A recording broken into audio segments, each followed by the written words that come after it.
What perfect weather. It's great weather.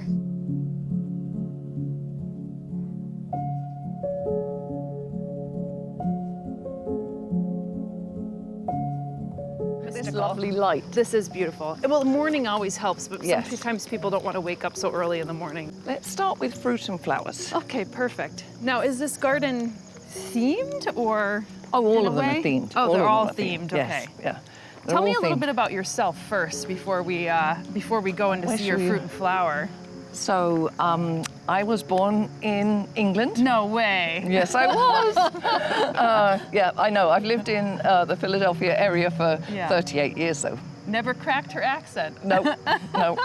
And I've always gardened, so it's just fun to carry on that tradition and bring my British gardening heritage to Yeah. America and try and teach people how to grow more flowers and bulbs and what all of brought- those things. What brought you to Philly? Because Philly is known as the garden capital of the United States I know. here, so it's kind of perfect for you. I met my American husband who was from Philadelphia, Oh, right on. Oxford. So Oh my goodness. Well, Yeah. there you go. And then you also worked in plants all your life, though, yes, however, yeah. right?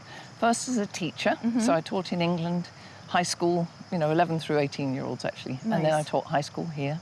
Then I ran a business, and then I went back to school to study horticulture. And then I taught horticulture at the Barnes and Temple University Ambler, and I teach at Longwood and all kinds of other places. That's so. fantastic. And we can't wait to see your garden. So here we are on a really beautiful day, and you're going to start with Yes. the flowers and fruit. Yes, fruit and flowers. Fruit Sorry. and flowers. I fruit have and flowers. little things, the aid memoirs. This is our nemesis. Oh, boy, the bunny. the million bunnies, yes. So we go in the gate, and so the gate has a purpose to keep all the bunnies out. Okay. So has a satisfying click.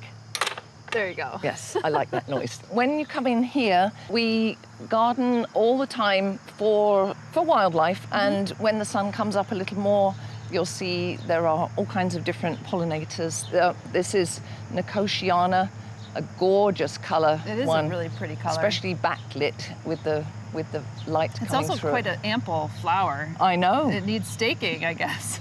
Well, my son-in-law, he learned how to weld so he could make me a little arbor. They're great. A little copper arbor. Yes. Nice. Yeah. So he needed a project. Yeah. So, but what it does is it gives. Oh, there's a swallowtail right there. Oh yeah, look at it. It's just hanging out. Cold. It's probably cold it's too this cold morning. to actually fly. Yeah. Yeah. it's So that's case in point. So we do not spray anything. yeah. I've lived here 28 years. We don't spray any herbicides, any pesticides, and we don't use an excessive amount of fertilizer either, because what we do is really try and let the soil nurture the plants. And I know it's like a new thing, but at the same time it's an old thing. And that's how I grew up. We didn't really have those things. I grew up in the tradition of cottage gardening where you have what you have and you use it. So you do what you can do with the land, and most of the time when I was growing up, the most important thing was obviously vegetables, because we were still feeding ourselves, Right. in England at that time. And many people had vegetable gardens, but there were always flowers amongst it. And it was actually very typecast, because my father and grandfather did the vegetables, and my mum and my grandmother did the flowers. And Right. I would follow them around, especially my fantastic. grandmother. Yeah. She had a true cottage garden, Yeah. and I just loved it. And she just grew everything from seed. And I think that's what we need to get back to. Growing things from seed has much lower impact on the earth than shipping big pots of things. You get more biodiversity that way as well. Yes. Yeah, with the genome. So Yeah. interesting. So are a lot of these flowers then grown from seed Yes. or from Yeah. bulb? I know you Yeah. work with a lot with bulbs. It looks like Yes, yeah. some So dahlias coming up. I have a lovely gardener, Hannah, Yeah. who we work together, and I couldn't do all of this by myself, but we try and intersperse annuals, such as the Nicotiana, with perennials like this absolutely amazing phlox called Gina. Yes. And this one... Which almost looks like a little purple, because when I planted it, Yes. it's pink, but maybe it's the lighting Yes. or the well, the look, shade. goes with my... Look, Yes, how yeah. about that? They need redoing, but Well, there you we know go. what? Not as redoing as mine. There we go. But you know, you can see my preferred color palette is... Yes, obviously. I wore even pink for you. I you know, appreciate so. that. Yeah. You see my pink door behind us? Indeed. Think of pink and you think of what?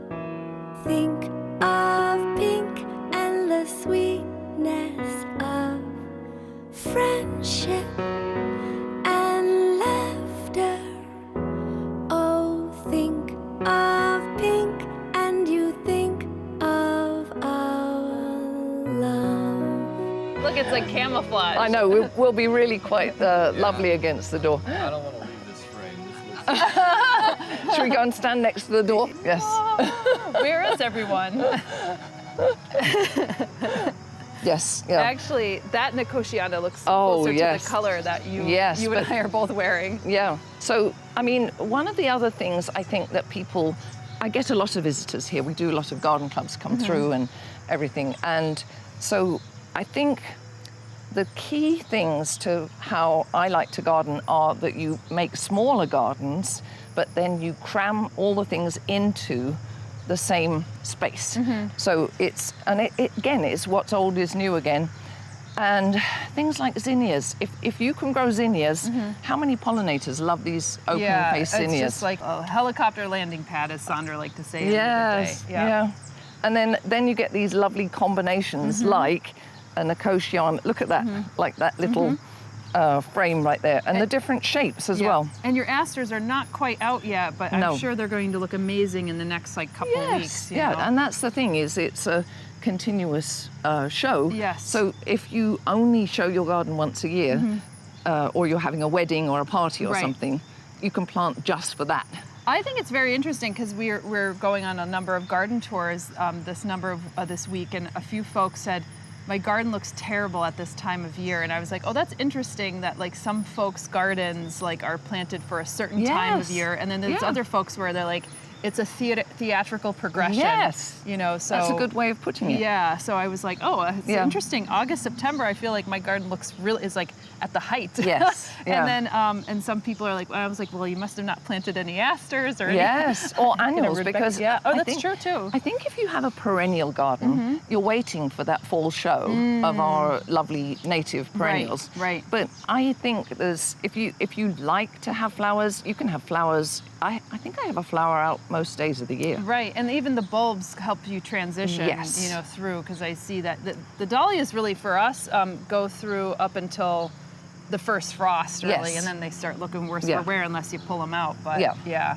But my aim is to try and teach people this sequential type of gardening where in this same bed you might start with some tulips and hyacinths, say, because we do a lot of for cutting. We don't always cut them, but you know we love to have like some jam jars of things around.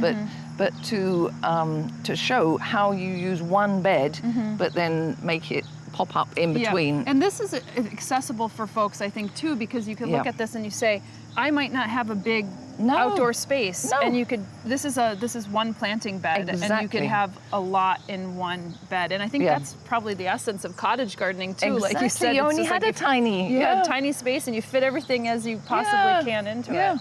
I think that's why people relate to this style, is because you really can do a lot with a very little space. And this is outside our carriage house, and this Right. is where we host the groups and This things. middle one is really pretty too, especially with the light on it. Oh, yes. I mean, yeah. cottage gardening in a way, like it's also, I wouldn't say it's lawless, but it has like less rules. You know what I mean? Yes, yes. So Definitely people the way that I we think garden, yeah. like to have a little like, don't tell me exactly how to do it, or like if I have to really Exactly. trim the hedge, you know, Yes. you could let it, you know, be a little run wild and Yeah. run amok a bit. And also the intermingled. I think the intermingled thing is important to me Yeah. because if you have it in rows like it was a vegetable garden, which you would if it were for a true cutting garden or Right. something and you wanted production, that's different.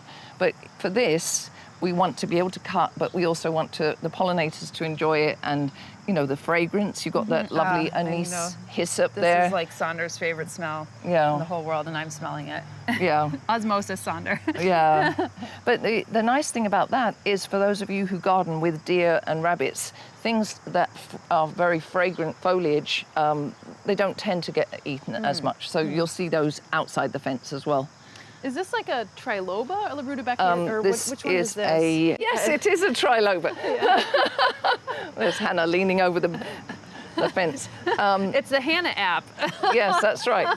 Well, what I love about this, I got it from a friend, so that's the first thing I love about it. Right, of course. So, true pass-along gardens are the best, because you imagine that person, and she's since passed, so then this becomes Linda. Well, you know what? That's why I don't know the name. Linda has made herself known. I know, but isn't that a gorgeous part of gardening? It is. Linda would like to be heard. Yes, and so, that part of gardening, especially when it is something that has pollinator value, and the bees not only love it, but the birds do. Yeah. So we leave the seed heads on. Yeah. So my little grandson, who is now 6, he came through my herb garden the other day. He said, "Granny, is this a messy garden?"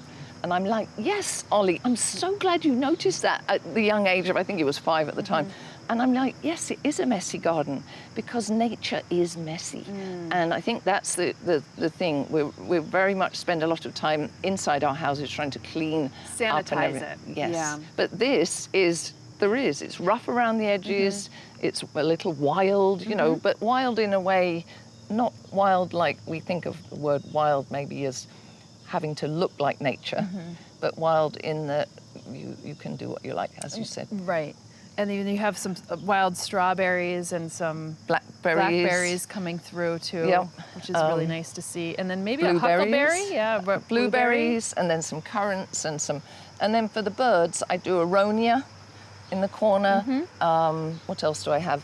I have Amelanchier behind there, and then I have a medlar tree over there, which very nice, which is very it's very UK. English very cottage English. garden. It's in the rose family there. And then raspberries behind that. Also fondly called the horse's anus, I've Yes. We won't go there. Yes, it does look like that. But I also like to make gardens welcoming. So you'll see every garden has somewhere to sit. And it's pink. Often, yes. This one, it happens to be pink. But then fragrance, like with the phlox and everything. So what is it about the pink that you love? Just makes me happy. That's good. Okay. It's a happy colour. But I do love colour, and all our family love colours. So we all have our own colours. And then if you buy a pair of shoes, they're pink, they're mine, or So that makes sense. We're colour coded, including toothbrushes and things like that. That seems like something that you had started when you were young. Yes. And just like we went carried with on. It. Yes. Close the gate. Gotta get that click. Yep. Ready. That's a better click than a gun click. You know what I mean? Yeah. That's if the bunny actually gets in. Yes. And then we have, look at these, they're still clinging on from last night, but they have the last bit of last night's fragrance on them. But if you look at that flower, look how gorgeous that is. Yes, that's pretty. Now, is this just growing in the landscape, or did you seed this in? I don't know how we first got it. I think we probably seeded. Okay. But it's a biennial, short-lived perennial, so when you get it, then you have to make sure that the young plants for next year are growing down there. So those are the long... rosette. Yeah, so this little insignificant thing down there is next year's, how tall is that? 6 foot tall, flower. Evening primrose. So this is something that we have in our landscape naturally, never seeded it, and it's just really lovely to see. I feel like this is the first year that we saw it. Yeah. And it's just such a delight because it just comes out and it's just so tall. Yeah. And it has that nicey little yellow dish on it. Yeah. So, and that, you're planting it for the evening moths. Yeah. Because they're the ones that are going to pollinate it. But we are here in suburban Philadelphia, so we have to give nature a little bit of a helping hand. Right. Yeah. Precisely. Yeah. But if you have it naturally, that's great. Yeah, fantastic. But we do try and add a lot of natives, and we have, all kinds of different ones. The Joe Pye is looking good, And this next garden that we're going to see, the rain garden, is actually designed to be native plants, and it was designed to catch the water that was flooding my neighbour's backyard. Oh, So this is okay. another thing people can do to help their environment, is keep the water so to infiltrate slowly. So was it coming off a roof or something, or No, why we're on did top it... of the watershed Okay. between the Delaware and the Schuylkill, believe it or not. So everywhere the house is up and the rain garden is down. So Yep. every corner, that we have 4 corners of, or 5 corners of where we have swales, lakes, ponds, rain gardens. Well, that's great. I mean, Yeah. that's fantastic, and that's also working with your neighbor to like solve Yeah, an issue, she was very unhappy about it. So I'm like, I can help. which doesn't always happen. Sometimes Yeah. it's like, you know, to each their own. That's right. So the first asters are coming out.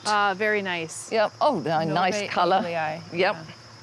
And then, so this is goldenrods and Joe Pye and Baptisia and Amsonia. And Some milkweeds as yes, well. yeah. So we have a somewhat, you can try and get down the path there. I think the Joe Pye is going to stop me from going Well, up no, just, further. you can just push through if you There like. is some Amsonia too. Wow, Yes. look how high that is. Well, we have berms because Yeah. the whole idea is this is a funnel shape. Right. So when you push through the vegetation, you'll see there is a swale down at the bottom. And all it is you dig the horseshoe-shaped hole and then put the mud around the back. Nice. And it just happened that it was very clayey, Right. and so it it's lingers a little bit. It's almost like a full pond, but not really. You're just kind of giving a hug. That's right. to the You know what I water. call them? Yeah. Just that. Oh, welcoming arms. Welcoming arms. That's, Yeah. So the house is up, yeah. and then the water flows down here through the pebbles. Yep. And then we put these big stepping stones so you have access. How many? Is there like an inch of pebbles? Did you put any kind of other crusher run, or how did you? This one was just more pebbles, big Okay, pebbles on this big one. ones, yeah. But it can flood all the way out of the garden. You know, when we get to big rain. Yeah. But then, you know, the arms contain it, send it down there because we have all the spring peepers down there. yeah. And, you know, so it's a very simple. And then we used a combination of plug plants and seed, and then whatever else came from the rest of the garden, like some mountain mints and what else do we have? I think I see Vernonia, maybe. Yes, or- Vernonia, Monarda, and then we have a few shrubs like Itea and Clethra, and then a few ferns like royal fern. Oh, you can hear my birds, royal fern. But there's like a bridge there that you can, and then there's a pond down there. It's like a muddy hollow. Fantastic. Most people will probably not want that in their Well, garden. with my shoes today, probably Yes, maybe not. But anyway, but it's fun. I'll take your word for it, Jenny Rose. Yeah, nice bird. Yeah, really good Oh, sound. yes. And then this bit, where we were looking at it, looks like nothing particular now, but this is... So much in the seed bank here for Yes. this Enithera. And the nice thing is that this is where my little spring bulbs live. Oh, fantastic. So this is a Stin's garden. Yep. You know, in the true tradition of growing bulbs in lawn. And it's a lovely way to add bulbs to your landscape, and then we leave it and don't cut it again until after Labor Day, Yeah. really. And so all of it we mix in a wheelbarrow. We buy all the named cultivars and then throw them all in one wheelbarrow, mix them up, and then take a handful out, dig a hole, Yep. and then put grape hyacinth, snowdrops, crocus, scilla. Do you have to do that? Fritillaria. Do you have to do that every year, or you just do it? Because a lot of those are perennializing, right? Yeah. And we find out what likes it here. Yeah, And then add indeed. more of those. Oh, little tiny daffodils like Elka. Oh, like the and little mini bulbicodiums, ones. Bulbicodiums, yeah. Mm-hmm. They love that. So there's one called White Petticoat. Yes, which is very pretty. And then Fritillaria. it's more about the cup, and then it has like Yes, it's Yeah. all cup Yeah. and then a tiny wee rough. Yeah. It's like one of those old. What are those? Like those you used to play the records, you know, like those. Oh, little- gramophone. Yeah, yes, a gramophone. Yes, yeah. So the nice thing about this is we do add to it, but you don't have to keep adding to it because Yeah. they will multiply. And I do have a new bulb book coming out in October, so. Fantastic. Yeah. What's it called? The Essential Guide to Bulbs. Oh, fantastic. So there Yeah. you go. So look I'll out show for you that. the front cover. Awesome. But you know, this is a multi-season use, and you don't have to have every bit of your garden looking fantastic every month, but you can Exactly. have a peak and then a valley and then a peak and a valley. What a metaphor for life, isn't it? Yes. Oh yeah. We might get too philosophical. Isn't that a nice light though on the corn crib? It is just so beautiful this you know, morning. I'm lucky enough to have this infrastructure, and then I do go out antiquing and try and find other things that will, you know, make fun additions to the landscape. I so. have a nice shed of antiques and I bet you that I do have with not all of yet that. got to display. Well, You'll just have keep more on working on it. More antiques than there is to display and the places to display.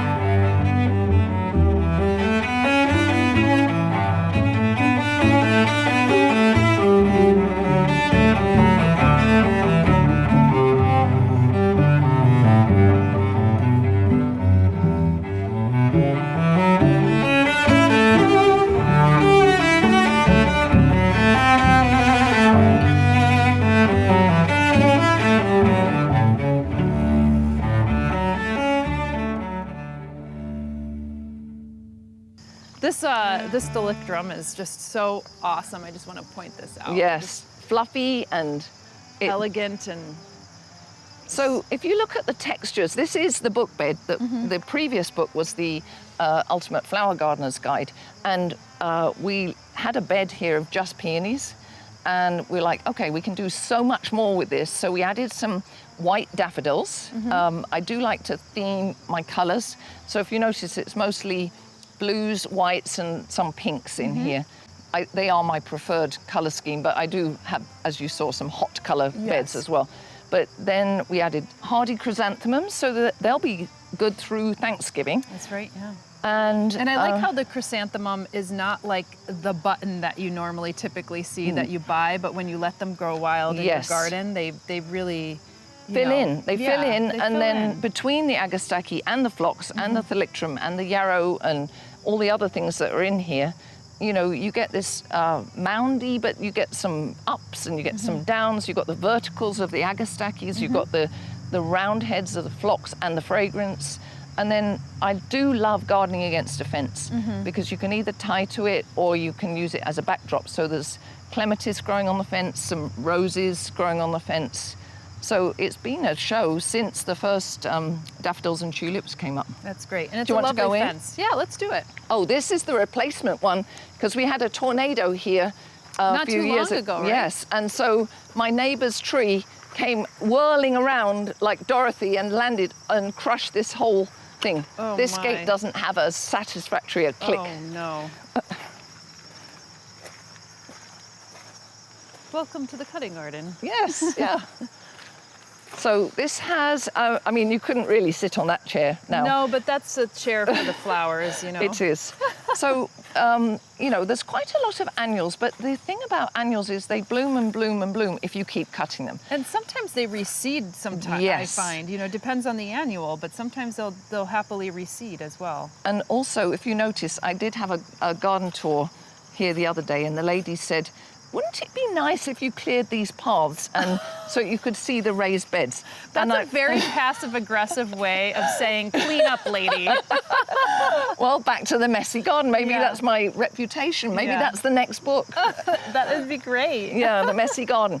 I think that might be it. Yeah. So what I love about this is you just, you know, you can walk through, and this is something I learned from our other helper, Joe, who is of Italian descent and loves to clip everything. So any hedges that you see clipped, that's Joe. Okay. And Hannah and I just love more of this, you know, overflowing style. Exuberant. It's Exuberant, yes. Yes. But as you can see, there's more things coming. So we've already had, and we do leave the seed heads on. So this confuses some visitors because they're like, shouldn't you have chopped that down by now?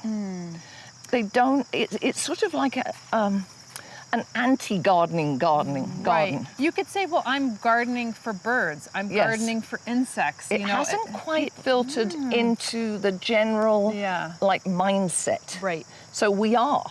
Maybe it's been programmed into certain people's heads, deadhead, deadhead, deadhead, clean, Exactly. clean, clean. Yeah. You know, sometimes I would feel like people say clean up under it because it might be fungal or this disease. Yes. And it is that cleanliness mentality that people carry into their homes as well. Yeah. So it carries out into nature too. You're right. I think you're right about that. So it's an interesting thing that I give lots of lectures and I get lots and lots of comments online and everything about questions like you do.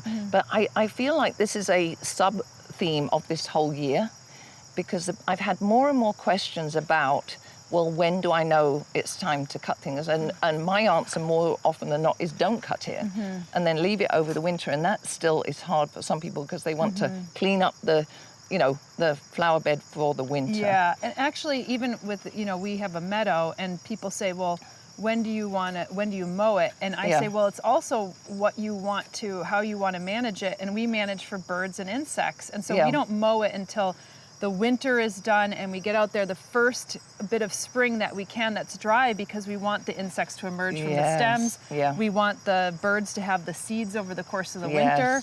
Yeah. And, and I know you even feed the birds here. We saw a bunch of them enjoying the seed as well. And it's just like, it's something to be interacting with nature in that kind of capacity with your garden. And I think during the pandemic, more people realized that, even if you have a small balcony or a backyard, you can interact with nature. I mean, I feel like that's one of the joys of gardening is just to be in touch with your surroundings and also living a seasonal life, which I know a lot of people are talking about, even eating and things like that, but to have that where today cosmos is blooming, cleome is blooming, the dahlias are coming, dahlias are coming. But, if you came a month ago, the Conqueror lilies would have been out. Right. So you relish what's there and you notice the turn of the seasons in a way that is a richness to life and is an antidote to depression and, being sort of divorced from nature in a way that our grandparents' generation would never have known because they would have been much more in touch with the land. I think part of it is also telling people to appreciate a different kind of beauty. Yes. Because there is an architectural aspect of this as well. Or it's the same thing with teasel. People always come into our land. We didn't plant it there, but people, and it's not even one of our native plants, but people are like, what is that plant? Yeah. Because it's architecturally interesting and you kind of leave it up and they've never seen anything like it. It almost looks, and so sometimes it's just about, teaching people that even in the age of it. Yeah. I absolutely love when tulips start to age and they start to drop their You'll see that heads, in my book. There's a little, you see I love parrot tulips. So at the beginning of the book, they're in their prime. And by the end, there's another picture. There's one in the middle of them, looking fine. Yeah. And then there's one at the end where the petals are dropping and I'm still enjoying them. Yeah, so the senescence, I think, is also gorgeous. So that's another metaphor for life. Yes. Is enjoy all stages of life. Indeed. It's sort of I do think there's a whole philosophy of gardening that we can really take into our relishing of our lives and everything like that. Well, I'd love to see some more of the garden. Okay, let's go. Let's go.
Oh, did you see the pawpaw patch? When you do filming, We'll do, okay. there's amazing number of pawpaws Well, down Hannah there. could actually take us through. Hannah will take you, yes. Okay. The pawpaws are just like, and there's my little, We could, yeah, you just make we could yourself bury at your home. face in a pawpaw if it's fresh. Ah, yes, they're just about to. Hannah, could you open up the top of the shed? I know it's not very. And also, can you pop the umbrella up in the herb garden in case we get a chance to go in there? It's a lot. This is nice as well with the, it's yellows and blues, and we have the water and everything. Yeah, that is very pleasant. Yeah. And now So- you've themed the color of the patio with the color of the plants, I see. Yes, yeah. So my husband loves yellow. So we had, when we got married 42 years ago, we had yellow bridesmaids dresses because I was only 23 at the time, so you can work out how old I am. But I didn't know that I was meant to enjoy my colors, so I picked yellow bridesmaids dresses and made the dresses for. So anyway, so this is the pond. By default, he has to like pink too. Oh yes, he does. He even wears pink shirts now. He's a There very you go. grown-up boy. So these are, more wild. There's a lot of wild around here, but Yes, I could see that. I have a lot of animals that use this garden. The begonia grandis here. Yes. It's like, Now there's a good tip. If you want something, so begonia grandis is a hardy begonia, and I have the white in the fruit and flowers, and then I have this pink one. And I have found one of the best planting combinations I want to share is our native Mertensia, the Virginia bluebells, that comes up early, dies down early. Yep. Pair it with the also shade-loving Begonia grandis. Great tip. And that comes up late, so it doesn't interfere with the Mertensia. And the Mertensia is gone, and then this comes up. That's and fantastic. I always share this one because in shade gardening you want succession. Right. So my first book is Glorious Shade, so that's the, I do a lot with shade gardening as well. And I did more with hostas until the deer came in and ate all of the hostas. Oh, fantastic. I know. Here we go. And we do let things seed in. Yes. So like the hydrangeas seed in. It's not a good year for our mop head ones. We have one or two, but they are, we had a very big frost and killed most of them down to the ground. Is this, so you have some that are kind of like, so is this more acid soil that you have We're here? actually quite neutral. Oh, okay. We're really quite neutral, a little bit acid. Yeah. But the Because I soil, know the macrophylla types get sensitive to that color change. I actually have pH pink, change. blue, and purple when they're in their prime. Oh, interesting. Yeah, so this normally is a whole sea of hydrangeas. You'll have to come back next year. This is the play area here, and we have the lunch spot, which is a nice shady place for lunch. Very nice. So I have the two grandsons. So you have the designated place for the children, Well, if they it's want to. far away from water. You're right. And we have the caboose and everything, so it becomes they want to come and play here. Yeah. And then we have the lawn because there's always bubbles and balls and, soccer and things like that. And my new log garden has become the soccer goal. Oh, so boy. everything has to be multi-purpose around here. But I do garden in a way that tries to encourage all ages and all abilities with gardening. And I've said many times, because my lovely husband Gus has been to more gardens with me around the world, and I call him my trailing spouse. And I get a lot of trailing spouses who have zero interest in gardening, but they're very nice and coming with their other half. And so I try and have things that they find interesting, or at least can poke around. And then I have, all the horticulture. I had some nuts here yesterday, and they're looking at every tree and trying to identify every tree. And then I have horticultural jokes and things like that I like, So it's a garden on many levels. And here here's another one to your English heritage. Of course, always up for a good cup of tea. Yeah, I'll come and give you a nice walk around if you invite me for tea. So a cuppa, isn't it? Yes, That's a nice called, cuppa. So I found this at the Philadelphia Flower Show one year, and all my friends were saying, "We found your teapot," and it's actually interesting because the potter I think he lives in Florida now, but he is of Welsh extraction, and so am I. So his last name is Jones. Yeah. And I have Jones relatives, of course, if you're Welsh. Well, I have a lot of Welsh, but Do you? my last name is Oakes, so I don't know Oh. if that's a Welsh name or not, but my dad is very Welsh. Is but from he? like the darker Welsh? Oh, You know how yeah, the there's Celtic. like a yeah, Celtic Welsh. Yeah, so, I mean, I used to have dark hair Yeah, and dark eyes, yeah. so maybe we're related We in might another be life. related. Yeah. And Way also down the tall line. Welsh. Yes, Yeah. yes. My dad is very tall, and so Yeah, his brother's so's my almost dad, yeah. 7 feet. Oh, really? Yeah, I think that's the Welsh heritage. Yes. Yeah. So this is the moss garden, and it was an area where it was just very mossy, and And you leaned into it, basically. yes, Yeah. You don't. because- A lot of people say, "I want to get rid of my moss and put Yes. lawn," and you're like, "That's And what it's- wants to be there." And it's not like if you went to, a traditional moss garden where it is like pristine. This is the messy moss garden. But this has been, again, how fascinating. My little 2-year-old grandson, he spends endless time picking up the marbles, putting it in a teacup, filling up there, and then going and having tea at the little tea set over Right. there. So I also love the wood wall that you Yes. put together here. And it's just like hollowed out pieces of wood. Yep. It's great for little insects and oh yes, yeah. chipmunks and squirrels. And also from a design point of view, when visitors come through, there you have the view into the teapot. Yeah, it's very whimsical. Like there's a lot of whimsy in this garden, and I think that's also what you get with like that more cottage gardening, Yes. like no rules And style. also, don't take yourself too seriously, or your yes. garden too seriously. Yes. And then behind you there, we have the stumpery and the And log the stump heads. men. Yes, yeah. They're actually meant to be stump us folk. doing singing. Oh, that's So they have funny. night, like those carolers that you get at Christmas Yes, that have the round yes, mouths. yes. So it's meant to be, and we do have to keep replacing them because logs rot, you know. Yeah. But this, the stumpery is a face rotted off. I know, yes. My mouth fell off. Yes, there we go. And then you get this lovely view of the waterfall. Wow. When did you put this in? 10 years ago. Okay. So I've been working on the garden for 28 years, and slowly, I've added to different things. But I design all the gardens myself, and it's usually to solve a problem that we have. So you saw where the moss garden is behind us. So this area flooded all the time, and it still does, because if you look, the house is up, and the water flows over grass, Right. doesn't really infiltrate. So we've got this low stone area Yep. where the water flows over the stone Yep. and comes into we call this the lake because of the other one being the pond. So it comes down here, flows over here, fills it up, and you can see all kinds of little Absolutely. creatures and little things in there. tadpoles and whatnot. And this whole area floods, even those stepping stones. So if you're on the middle, it's like an island, because all of that at the back floods, and then behind it we have cisterns, and the water goes into the cisterns. Wow, you are very wet here. Unbelievable. Yeah. Yeah, and you're up like towards the headwaters We too. are. So it's. But I feel like our downstream streams aren't doing that well, because Yeah. of development. We're in I see. suburban Philadelphia Right. here. So when you try and let it go down more slowly so that it can... Yeah, just to percolate slowly through the Yes. ground. Yeah. Do you want to Hopefully go? it doesn't flood too much over that the fish are like overboard. Oh, I have been out there with a net.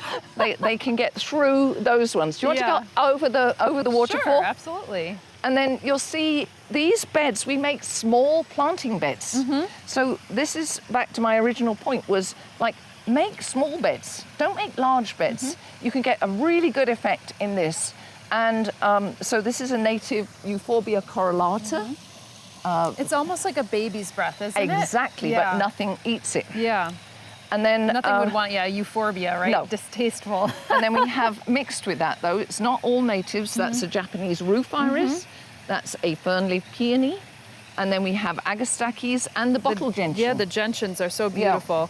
It's also interesting if you put something like this, what just naturally moves in too. I I'd know. be very curious, Yeah. because all of a sudden you've created this Lovely yeah. habitat. Yeah, exactly. And also the other thing is you can help it out a bit by taking seed from one area to the other. And then if you notice, this is very dry. So we have creeping thyme over the whole of this bit. Oh, yes. And then popping up, we have some lilies and things like that. So which is really interesting how you could create that little micro habitat where Yes. something's super dry and then you have something that maybe Yeah. likes a little bit more wet. like a the stilby gentian. down there. Yeah. Where, yes, yep. Okay, let's go up and over. Okay. So in the tornado, this used to be one big rock. And now a limb came down and cracked the whole It thing. cracked the rock. And it's like a 750-pound rock. Wow. Yeah, so That's But- some kind of force. there's a big drop. So it's Yeah. like 6 to 8 foot drop. We have these stones that the birds can wash themselves Wash in. themselves like in. That's a not weir too- rock type yeah, thing. exactly. So, and then the bees come in and, just Do you have get a little bit of water. to turn this off in the winter months, or how we do you? We do Okay. turn it off and Yeah. then put bubblers in. Okay. It's many different ponds, so we just put bubblers in all the different bits to stop it. I mean, we have some winters where the whole thing is just completely frozen over, but we're over, not yeah. as cold as you, but you know, Yeah. Yeah. so. Well, this is fabulous. Yeah. Wonderful. And then if you turn round, you'll see the log walk, which is a new addition. That's tornado wood. And so this is our new bit that we're working on. And So this is all from the tornado, and you just kind of turned lemons into lemonade. yes, so to again, speak. Yeah. yes, yeah. So this is, brand new garden. We've just been starting planting it. Mostly natives. It's going to be down here, and the soccer goal, and then we've moved all our cast iron, very uncomfortable furniture into one place because Very nobody likes to. uncomfortable, but very nice Yes, to look at. Exactly. And then a hugel culture in the background there. Google Mound, yep. So we have 3 of those in the other side. But, we just try and make the most of it. Well, this is absolutely wonderful. And now Jenny has to catch a plane. Yes, to England. Exactly.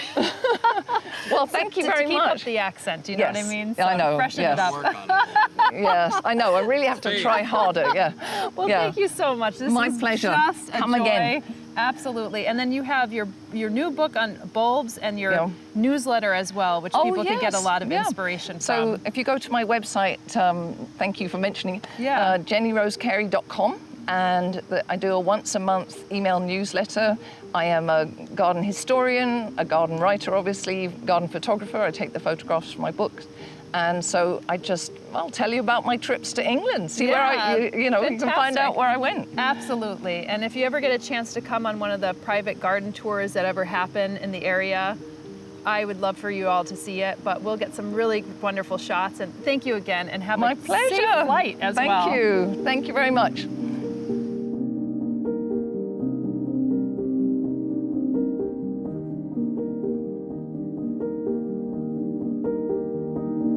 We have some more lovely garden tours from our trip this summer coming throughout the year. Now, if you enjoy videos like this, do us a favor and leave a comment, subscribe, hit the notifications button, or even become a channel member. That helps the channel grow so we could keep on producing more videos like this. Thank you again, and we'll see you in the next video here on Flock.